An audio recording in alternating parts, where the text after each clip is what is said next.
On November 17, President of the Republic of Azerbaijan Ilham Aliyev met with the U.S. delegation led by August Pfluger, a member of the House of Representatives.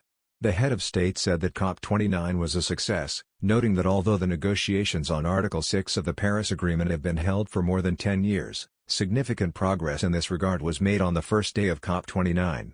President Ilham Aliyev noted that COP29 was dedicated to finance, and a new climate finance target was expected to be defined. The Azerbaijani leader pointed out that the international community is also waiting for that. The president of Azerbaijan described the climate finance statements by international financial and banking institutions as a reassuring step in this direction. The U.S. delegation praised Azerbaijan for the successful hosting of COP29. During the meeting, they exchanged views on the U.S.-Azerbaijan cooperation, as well as Azerbaijan's green transition strategy. They also touched upon the U.S. support for Azerbaijan in the development of the country's energy strategy after the restoration of Azerbaijan's independence. August Pfluger thanked the head of state for receiving the delegation on behalf of Mike Johnson, the Speaker of the House of Representatives. Noting that he was pleased with the visit to Azerbaijan, August Pfluger said he is ready to contribute to the development of U.S.-Azerbaijan cooperation. The head of state noted the successful and mutually beneficial cooperation between the two countries in various fields in the past 30 years.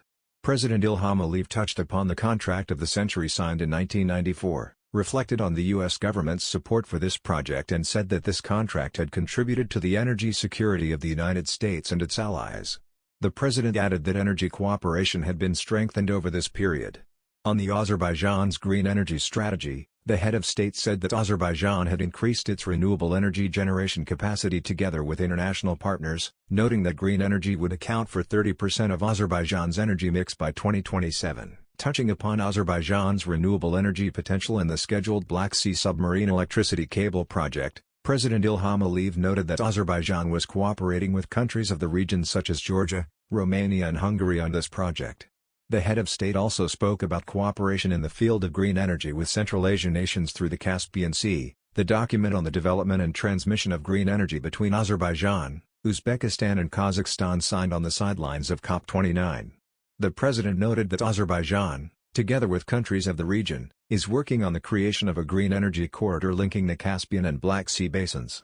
President Ilham Aliyev said that Azerbaijan has tremendous wind energy potential in the Caspian Sea, adding that the country was also developing its hydropower resources.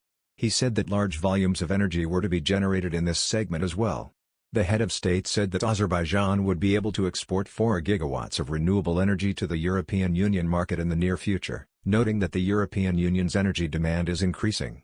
During the conversation, they mentioned great prospects for cooperation in the field of renewable energy between Azerbaijan and the United States.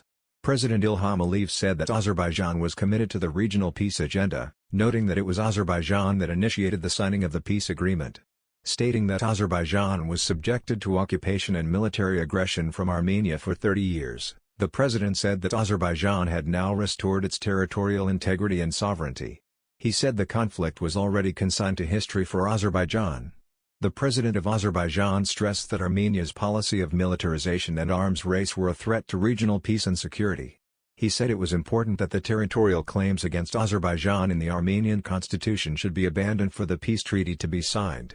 He said Armenia must not have territorial claims against Azerbaijan on a constitutional basis.